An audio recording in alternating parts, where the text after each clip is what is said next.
believing that liberty must be sacred, not seasonal. In a letter to Thomas Jefferson, James Madison called the bill a monster that must forever disgrace its parents.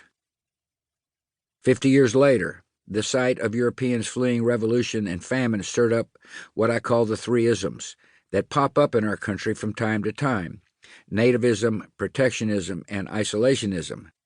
This time they took the form of an anti-Catholic, anti-immigrant political party that came to be called the Know-Nothings. An 1882 law barring any lunatic or idiot from the country was expanded in 1891 to send anyone considered sick back home.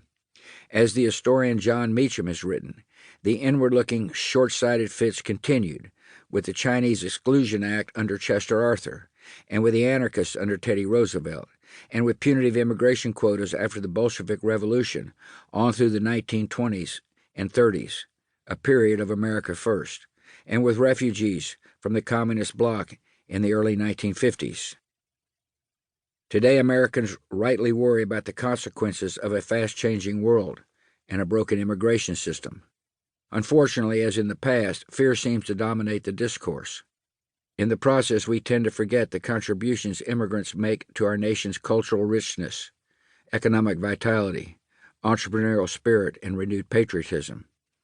In 2019, I decided to write this book to help us remember. Growing up in Texas, I learned about our long history and long border with Mexico and the contributions Mexican Americans have made to our state and country. As governor, I worked with Mexican authorities and honored the Latino traditions in our state.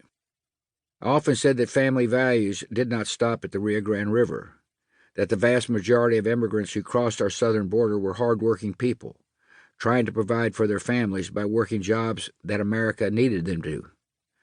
I saw that our state's economy couldn't grow without them. I also saw how, oftentimes, undocumented immigrants were exploited by ruthless smugglers or coyotes who preyed on the desperation of those seeking a better life. When I ran for president, I said that new Americans are not to be feared as strangers. They are to be welcomed as neighbors. Throughout my life and career, I've had the privilege of seeing the profound and positive influence of newcomers. In these pages are 43 portraits of immigrants I have come to know, accompanied by their stories.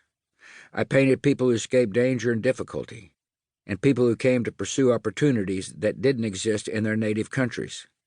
I painted the portraits of people who, in the face of seemingly insurmountable obstacles, never lost faith in their future.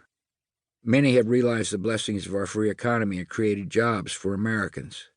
Those who have succeeded here have in turn helped others. In telling their stories, I also describe the great compassion of Americans they met along the way.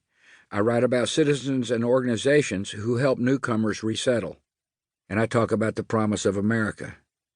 Some of the people depicted are famous, athletes like Dirk Nowitzki and Annika Sorenstam, business leaders like Indra Nooyi and Hamdi Ulukaya, and public servants like Madeleine Albright and Henry Kissinger. Others are lesser known but equally important. One of the first stories is about one of the first immigrants I ever knew. Paula Rendon came from Mexico to help my parents with our household and over time became like a second mother. Jean Celestine Lakin escaped genocide in Rwanda. Florent Groberg came over from France and earned the Medal of Honor in Afghanistan. Many in this book are participants in Bush Institute programs. I've included several graduates of the Presidential Leadership Scholars Program, or PLS, a collaboration between my Presidential Center and those of President Clinton, my father, and President Johnson, that teaches leadership through the lens of presidential decision-making.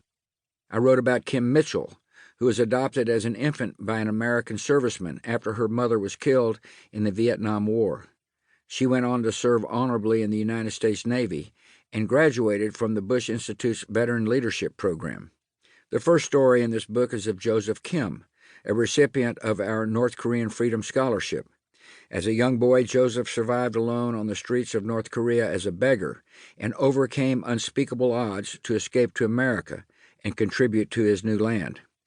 As I researched the stories of these unique men and women from 35 different countries, consistent themes emerged: their resilience and perseverance, their patriotism, their generosity, and perhaps most of all, their gratitude.